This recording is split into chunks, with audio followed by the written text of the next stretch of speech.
Hey everyone, welcome back. Posting the update video to my new 75-gallon tank. As you can see, we just threw some food in there and everybody's just having a good old time. The tank's been going great since I set it up. Got it cycled, got it stocked. I think since my last video, I may have added a couple of Rainbowfish. I didn't go back and watch.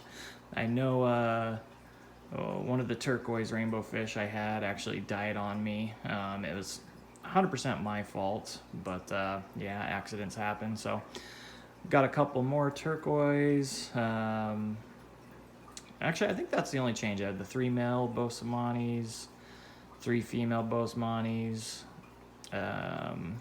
total of 5 Australian Rainbowfish, and then the turquoise Rainbowfish. And then, of course, my Jack Dempsey, my 3 convicts, and my Leporinus fasciatus. So, let me just go through. This Leporinus fasciatus is growing at an insane rate, which I know they can get pretty stinking big.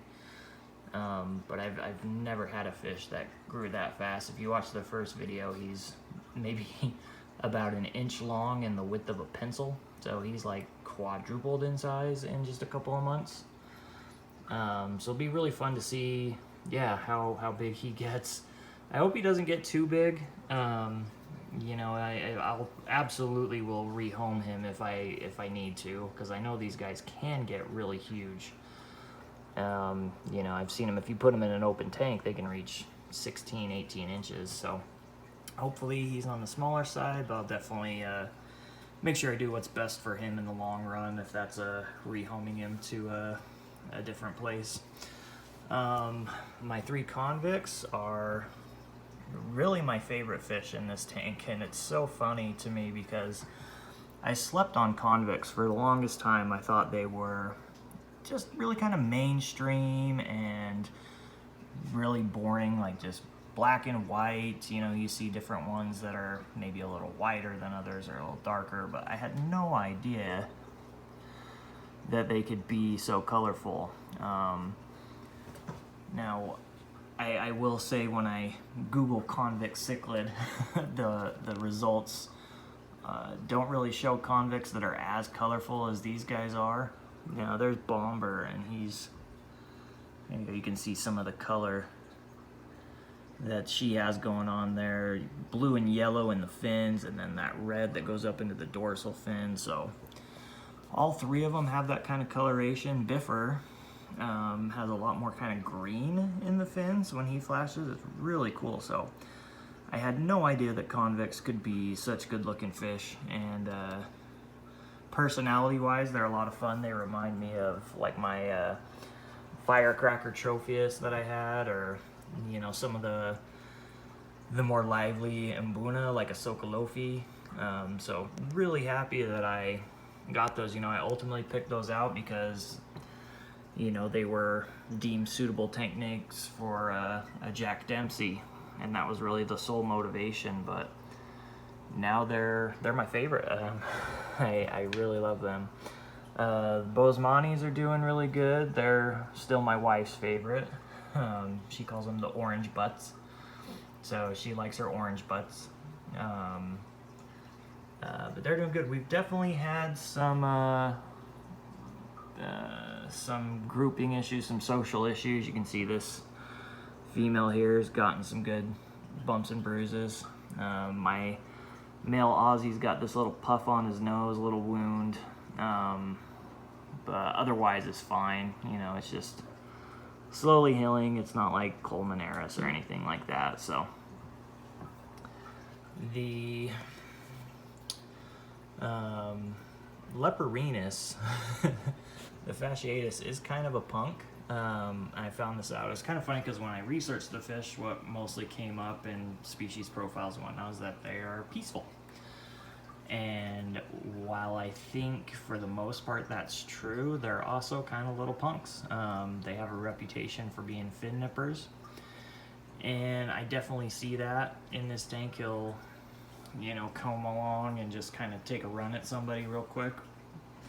The problem I think he's running into is he doesn't have the same equipment as these cichlids do, so he gets some pretty good bumps and bruises on him. You can see here. Yeah, but I don't feel super bad for him because a lot of it is fights that he's picked. But aggression-wise, I mean, it's all pretty pretty anecdotal. You know, no one's really taken a serious run at anybody. I've seen the convicts square off with each other a little bit. I've seen Bomber, who's the biggest convict, square off with the Jack Dempsey just a little bit, but I think the pecking order is really starting to get established, and yeah, I'm excited to see how it grows out. You know, my plan with this tank, my expectation is to have the Rainbowfish as they grow out to really kind of occupy the top half or top third of the tank, and then the cichlids kind of just chill around the bottom, and you know, should be a fun tank. And if everything goes to design, you know, have the lively, colorful Rainbowfish always darting around and schooling, and then the cichlids, you know, just being pretty and hanging out at the bottom. Here's that Jack Dempsey, and she's starting to color up really nice. The one Jack Dempsey I had in the past, I actually got as an adult, so I didn't get the privilege of watching it grow up, and you see all the little speckles slowly come in. The first time she got the speckles on her forehead, it freaked me out a little bit because they were just kind of pale and just kind of appeared out of nowhere. So I started freaking out that she had a hole in the head. But no, absolutely not. Setup wise, the tank has been operating wonderfully. Very simple maintenance. I've been doing a small water change, really just to kind of suction up any, you know, poop or uneaten food, you know, like once a week. But as far as nitrates and all that are going there, I could probably go a month, you know, without needing to do a water change. So I might start stretching that. I know as they get bigger, that's going to change, but I just did a test, and you know, my nitrates are below 10 parts per million. I haven't done a water change since Saturday, so yeah, looking really good. I'm really happy with it so far. One of the issues I'm running into now is I keep learning about all these different species of rainbowfish. There's some really cool, unique ones, but I don't know if I'm gonna make the investment. You know, it's like I've committed to these fish already, so at this point it would feel not super fair to replace them because of some other prettier fish that I find online. Plus, ordering fish online is just so expensive. So yeah, I really don't plan on making any changes to the stock. As they grow out, if I need to reduce the number of rainbowfish, I plan on doing that. If I need to remove the rainbowfish, I'm equipped to do that. So we'll see how it goes. Equipment wise, I had really one person message me about what kind of equipment and decoration stuff I'm running in here. So I have the Marina black sand. It's really good sand. It's not super fine. You can see it's a pretty coarse sand. I wouldn't call it gravel, but it's a very coarse sand, which is nice. It has some weight to it, so when you're, you know, siphoning it doesn't cling to. So yeah, that's the Marina black sand. I got about 80 pounds of it in here. And then all my equipment wise, I try to keep relatively hidden. So this is the green killing machine. It's the I want to say 24 watt. That sounds high, but it's the larger green killing machine.